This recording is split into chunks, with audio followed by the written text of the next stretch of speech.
Véritable success story de la radio Espace Guinée, les grandes gueules, détentrices des meilleurs scores radio en Guinée, de la meilleure émission talk show, a donné le créneau horaire du départ au bureau et du retour à la maison, récoltant depuis des années consécutives le titre d'émission la plus écoutée en Guinée, toutes catégories confondues. Un grand total de plus de 5 millions d'auditeurs ont été fidèles au talk show Les GG, diffusé jour après jour sur toutes les stations du réseau Adafo Média de 9h à 10h30, un exploit qui restera longtemps dans les annales de la bande FM en Guinée. Vous nous écoutez du côté de Kindia sur Kania Zik, évidemment en Guinée, même si l'actualité semble révertir ces airs de latence, il le dit, tout ou presque donne droit de redouter les prochains épisodes du débat sur la constitutionnalité et de la prolongation du mandat des députés à l'installation récente de la nouvelle CENI, en passant par la crise des communales, les signes d'un bout à l'autre, et le dit ce matin Tamba. Et pour en parler, comment sortir de ça, le président de la nouvelle génération pour le changement NGC, Mamadou Kiernoba, apporte sa lecture de ces actualités. Il sera avec nous dans 10 minutes sur Radio Espace. On a écouté, mon cher Moussa. Une première remarque donc à faire, c'est celle de, si vous voulez, de la complicité dans le vol et dans la corruption. Il présente un premier département, il a donné l'exemple du département, celui que l'on appelle aujourd'hui l'éducation nationale et l'alphabétisation, et c'était en 2003. Il présente un département avec des chiffres spécifiques qu'on a vus pour chacune des régions du pays. On va vous dire, Conakry, voici le nombre des enseignants à la fois du primaire et du secondaire que nous avons. Vous prenez le même fichier, vous allez au niveau du budget, parce que ça, c'est ce qui n'est pas en train d'être dit. Vous avez au niveau du budget, vous allez trouver un autre nombre. Arrivé au budget, on dit, bon, ce que vous avez dit là, ça c'est pour vous. Nous aussi, on va mettre pour nous là-dessus. Vous arrivez à l'économie et au ministère de l'économie et des finances, là-bas également, ils disent la même chose. Oui. Vous avez mis pour vous, qui est fou, nous aussi, on va tirer pour nous dedans. Donc, on met un peu. Vous qui êtes parti de 1000 au départ, sans compter que même ces 1000 de départ ne sont pas forcément vrais. On va vous dire, il y a 1000, mais le ministre lui-même, il a combien dedans? C'est la question que l'on peut se poser. Il y a donc une sorte de... Il y a même une sorte de concurrence dans le vol. C'est ce que l'on peut, relever dans cette présentation que Moussa Moïse fait. Ouais. Au-delà de cela, donc au-delà de la concurrence, mais finalement, c'est même une concurrence loyale. Hein, parce que oui, elle est loyale en fait. Parce qu'on sait que chacun est en train de voler. Mais non, ne nous causons pas de problème. Chacun vole, arrangeons-nous. Et puis pour que ça ne cause pas de problème. Voilà. Et puis ça sort bien. Si c'était 1000 au départ, on se retrouve avec 3000. On s'arrange pour que chacun ait un peu. C'est la première remarque que je veux faire. De l'autre côté, les autres auront leur temps de parole tout à l'heure, je veux rajouter que Moussa Moïse fait bien de dire qu'on n'a pas besoin d'ouvrir une autre procédure qui pourrait nous coûter de l'argent. Il a parlé de ces procédures de 2003. Probablement ce n'est que de ça qu'il parle, mais bien avant, la question de l'appurement du fichier de la fonction publique a toujours été d'actualité dans notre pays. Dans toutes les campagnes politiques que nous avons reçues, que nous avons vécues lors des présidentielles, on vous a dit, on veut apurer le fichier de la fonction publique. Il y a trop de doublons, il y a trop de faussaires, la fraude passe par là. Je comprends, c'est un peu comme une question de l'immigration, par exemple, du côté de l'Europe. À chaque élection, aujourd'hui, il faut surfer là-dessus. Exactement, il faut surfer là-dessus. Et donc, la question de l'apurement du fichier de la fonction publique, et d'ailleurs, ce n'est pas que guinéen. Vous voyez, en Côte d'Ivoire, ça a fait l'objet de campagne. Alassane Ouattara est venu, mais lui, ça va encore mieux. Mais voyez, qu'est-ce qu'on a fait, par exemple, de la biométrisation? Et c'est là que je voulais en venir. Parce que au-delà des apurements, des procédures d'assainissement sectoriel, il y a eu cet apurement général du fichier de la fonction publique que l'on a eu avec un partenaire accompagné par la Banque mondiale. Et puis, on a dit, on va contrôler à la présence. Désormais, un fonctionnaire qui vient, il va juste toucher, ça va enregistrer son... Allez voir les machines là aujourd'hui. Il y a de la poussière là-dessus. Les araignées sont venues, c'est là-bas, c'est les machines là, elles ont visé les araignées. Et elles ont créé leur toile là-dessus. Tu peux même pas les voir aujourd'hui. Extraordinaire. Ça existe. Il n'y a même plus de courant qui rentre dedans. Dans les machines. Non, c'est sérieusement. En fait, je vais vous dire, pour terminer, Maf, tu auras toute la parole. Il y a tellement à dire là-dessus. Mais Lamine, en fait, c'est quoi?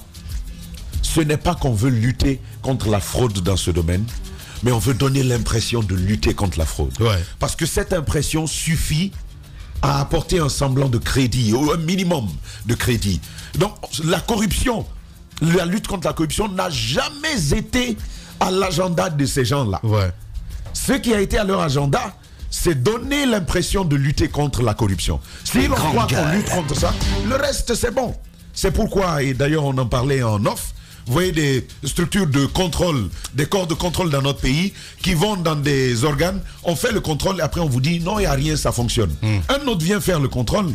Et bien, ce qu'on va vous sortir là-bas, c'est une boîte de Pandore. Ouais. Et on est dans ce contexte, il faut que ça change absolument. Voilà. Ouais, allez-y, Maf. Tamba dit que ce n'est pas parce qu'on veut lutter contre la corruption de ce côté, c'est plutôt parce qu'on veut faire semblant.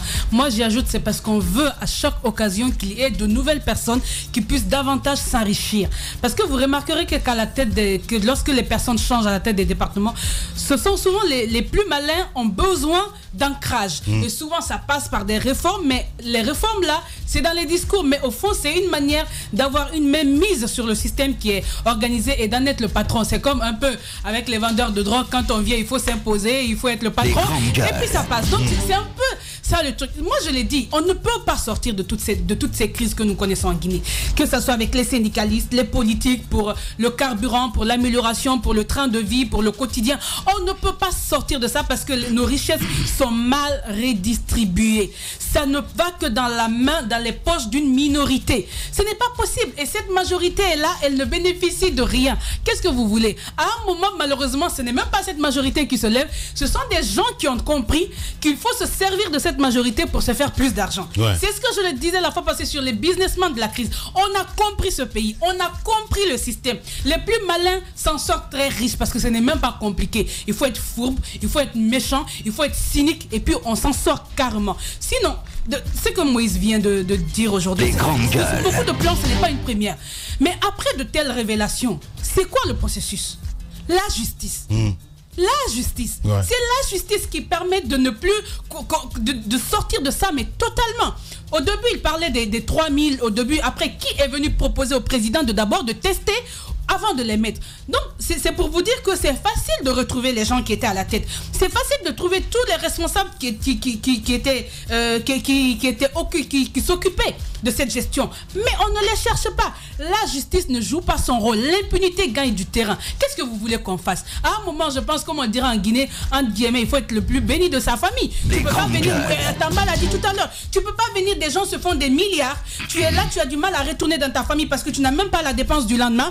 Tu vois des gens sortir avec des milliards, tu te dis, mais attends, qu'est-ce que je fais sur Terre? Ouais. Ils ne sont pas inquiétés, ils n'ont rien, mais attendez, avec un peu de jugeote, vous aussi, vous concoctez quelque chose et vous vous retrouvez dedans. Ouais. Mais c'est ce qui est en train de gagner du terrain. Et c'est la faute à celui qui a fait 40 ans dans l'opposition et qui vient aujourd'hui mais qui n'arrive pas à nous sortir de ça. Justement, et ça donne droit évidemment au titre de la plume ce matin, mon cher Jacques. Oui, évidemment.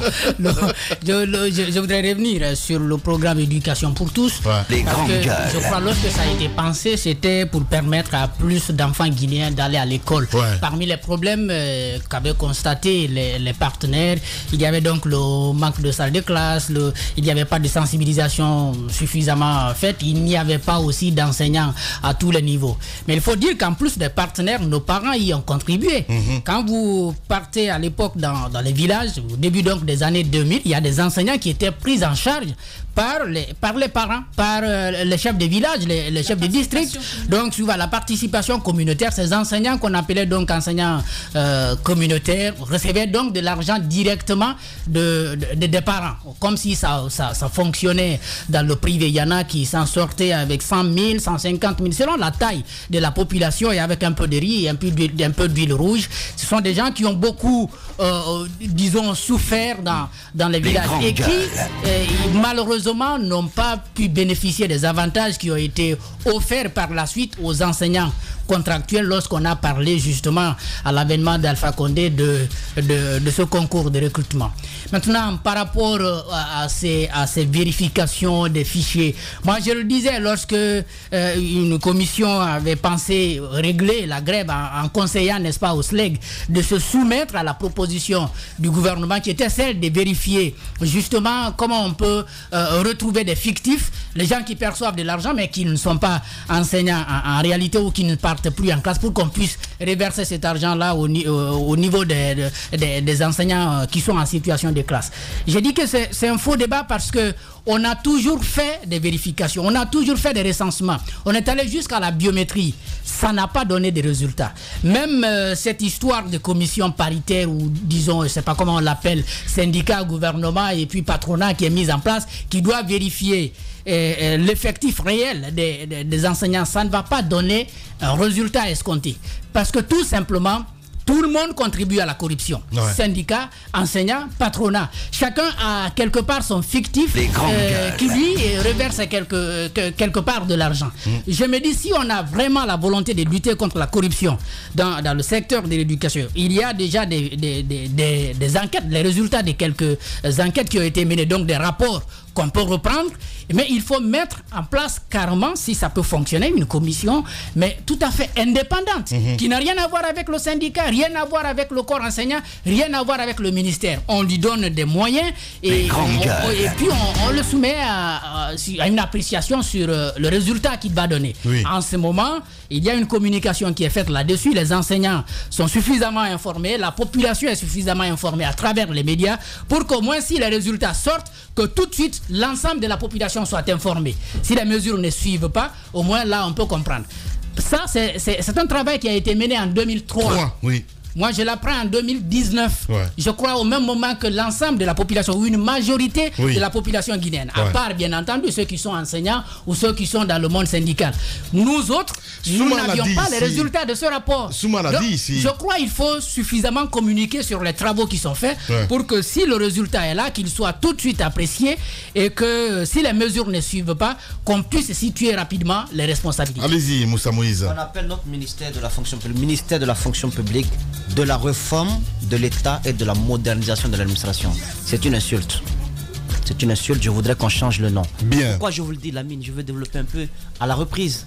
D'accord, si vous souhaitez. Non, mais vas-y, voilà. Vas-y. Pourquoi je le dis? Oui. Parce que ce ministère est tout sauf un ministère qui s'occupe de la réforme de l'État. Sinon, comment comprendre? Nous n'avons pas de fichier mouvant. Bah oui. La modernisation, c'est un gros mot. La modernisation de l'administration. Il faut utiliser Internet, savoir utiliser un ordinateur. Mais vous vous rappelez de ce monsieur à qui on a demandé son adresse mail? Et il a dit, je l'ai oublié à Conakry. Non, mais il faut nettoyer ce ministère. Pourquoi je vous le dis? On n'a pas un fichier mouvant. Les hommes, c'est pas quand même du sable mouvant. Pourquoi est-ce qu'un fichier qui sort d'un tel ministère est différent de celui qui sort de la fonction publique et de celui qui sort également du ministère du budget? Je me pose cette question. Et nous sommes quand même au 21e siècle, faisons attention. L'information que j'ai apprise, elle est très grave. Le ministère peut me démentir, ils peuvent apporter autre preuve. Mais quand j'apprends que c'est sur la base d'une clé USB qu'on effectue la paye, je suis très inquiet. Parce que le système informatique qui existe au niveau du ministère du budget, le système informatique, ce service a fait un énorme travail. Le service a permis l'interconnexion, par exemple, des différentes régies financières. La banque centrale, la douane, les impôts sont interconnectés par le travail qui a été effectué par le service informatique. Mais au niveau de la fonction publique, il faut se départir de ce mécanisme archaïque. On peut pas quand même, quelqu'un peut pas se charger de prendre une liste comme ça chaque fin de mois pour aller déposer pour faire la paye. Et je veux dire une chose, il y a 2494 personnes qui émargent chaque fin de mois, qui prennent notre argent chaque fin de mois dans des ministères où ils ne sont pas en fonction. C'est grave, ça doit interpeller. 2494 personnes reparties entre les 3 ministères. Chaque fin de mois, ils viennent prendre, alors qu'ils ne sont pas en fonction. Là. C'est grave. Comment vous comprenez ça? Vous avez également des personnes qui sont reconnues par les différents responsables des départements, mais qui ne disposent d'aucun acte d'affectation. Vous ne pouvez pas quitter un service A pour un service B si vous n'avez pas un acte d'affectation. Et ils sont au nombre de 177. C'est un cousin que vous prenez, vous dites, bien, toi tu travailles ici maintenant, vous trouvez les moyens d'avoir l'argent, le denier public, et il reste là, il se sédentarise là. Je pense que c'est extrêmement grave, il faut qu'on fasse attention. Et aussi, je veux rappeler que les gens qui tiennent ces listes fictives sont là, bien connus. Je vous donnerai pendant la semaine le cas d'un enseignant qui a un nom bien spécifique, Mais puisque son salaire est toujours empoché par son responsable déclare qu'il a un fils qui porte le même nom que cet enseignant, qui est né le même jour que lui. C'est-à-dire, c'est incroyable. Oui. C'est incroyable. Extraordinaire. Incroyable. J'ai trop mal à la tête. C'est même pas des jumeaux, quoi, c'est des siamois. Des siamois fonctionnaires. Mais écoutez, ce que Moussa Moïse est en train de dire, moi j'aime parfois le traduire pour que nos auditeurs y comprennent de quoi on parle. 2400 et quelques qui prennent chaque mois du salaire indûment. Alors, même s'ils ne prenaient que 1 million, parce qu'il faut dire qu'il y en a qui sont aujourd'hui à plus de 2 millions. Mais même s'ils ne prenaient qu'1 million, ça veut dire que chaque mois, au moins, c'est 2 milliards 400 millions qui sont en train de partir indûment dans des poches qui ne l'ont pas mérité. Et ça, c'est seulement les bureaucrates. C'est pas les enseignants. Que des bureaucrates. Ce sont seulement les bureaucrates. Que des bureaucrates, Lamine Guirassi, et que dans le domaine de l'éducation. C'est que dans ce domaine. Bien. Radio Espace, les grandes gueules. Leur spécialité, c'est la démesure totale. Tant qu'ils ne changeront pas, nous ne changerons pas non plus. Les grandes gueules, à suivre tous les jours sur la radio d'opinion. Radio Espace.